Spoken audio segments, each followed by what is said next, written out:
Yo, what's going on, true Blazer fans? It's Tori, and I'm here with my first trade idea video. So the way that we're going to structure these videos in the future is usually the first 5 minutes I will talk about some ideas of my own, and then the last 5 minutes I will get into some ideas of yours. But I don't really have any trade ideas for this week because a lot of the trade ideas I came up with I didn't really like. So instead, I'm simply interested in hearing what you guys have to say, some ideas that you have as to how we can better our team. The reality is pretty much every fan will be a fan of the team first. You have a few guys out there that are LeBron fans or Kobe fans or whatever. Mostly everybody I know is a Blazer fan, and as a Blazer fan, I want the Portland Trail Blazers to be the best possible team they can be. And to make that a reality, you have to consistently try to better the team through free agency and trades. My Twitter is at ToryJonesYT. The channel's Twitter is at TrueBlazerFan. Make sure to follow them both. And with all that being said, let's jump into the video. An idea from MC Skittles says, thoughts on Evan Turner and a lottery protected pick for Jabari Parker. Now, honestly, I don't see value in Jabari Parker. I don't think he really has upside like he used to.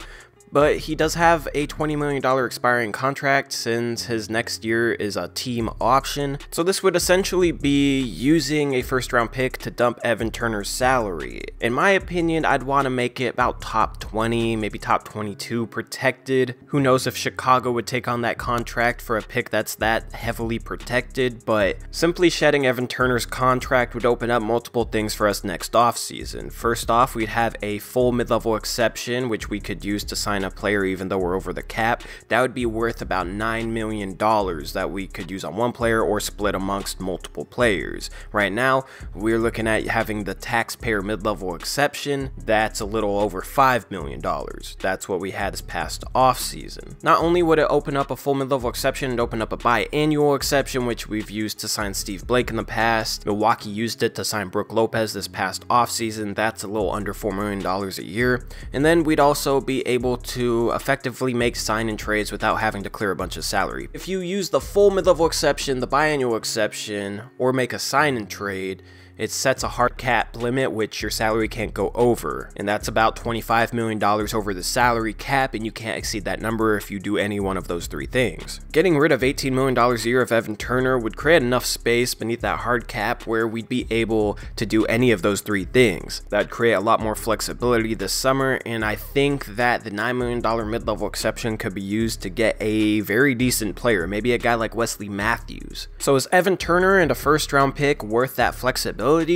At the start of the season, I would have said a definite no, but I'm starting to lean more towards yes. Dwayne Colvin says, I think the idea has been floated before, but how about CJ, Evan Turner, and change for Bradley Beal and Otto Porter Jr.? Now, I honestly don't see any reason why Washington would do any sort of version of this trade unless we included 3 or 4 future first-round picks, which, you know, that'd be stupid of us to do. I don't see why they do it because they don't clear up any salary. They're over the luxury tax, so getting them under the luxury tax would be something that would help us make the trade, but we don't accomplish that. They also get worse. CJ and Evan Turner is a big downgrade from Bradley Beal and Otto Porter Jr., and they don't really get the young assets needed to make that downgrade worth it, unless it's an insane amount of future picks. KJ Boyce says, what do you think is the best offer we can get for CJ?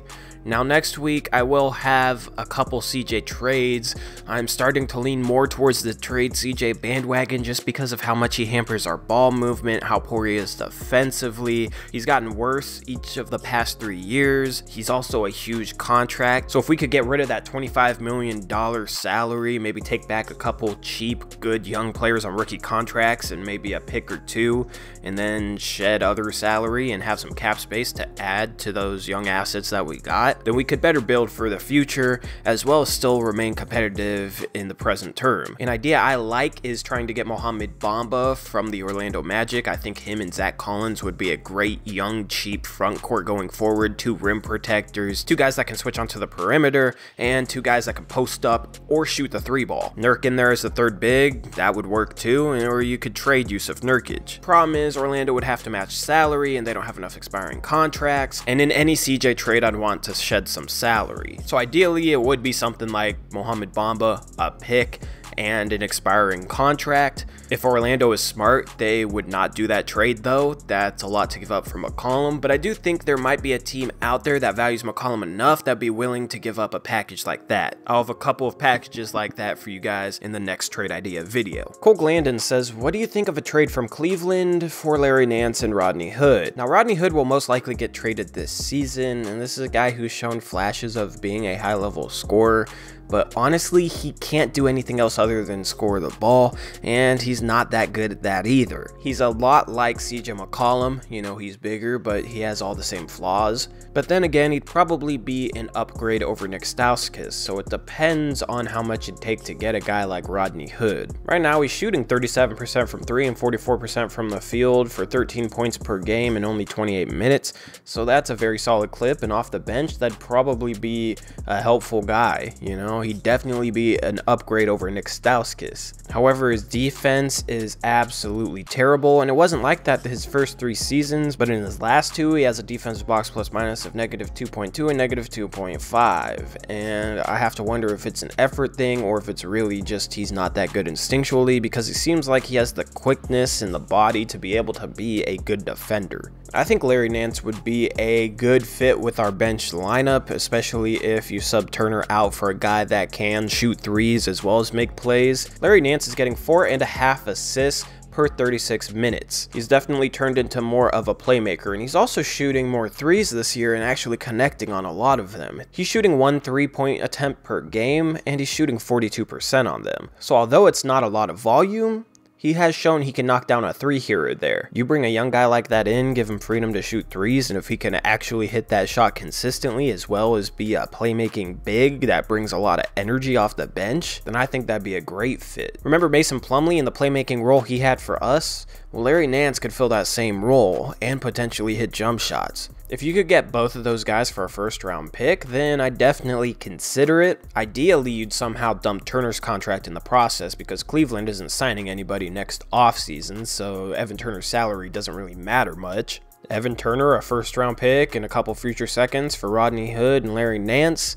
They might get a better offer than that, but that's definitely something that I would 100% do. Junkie X GPO X says, great game. Side note, I heard Terry Rozier isn't happy in Boston. Maybe we could possibly trade for him.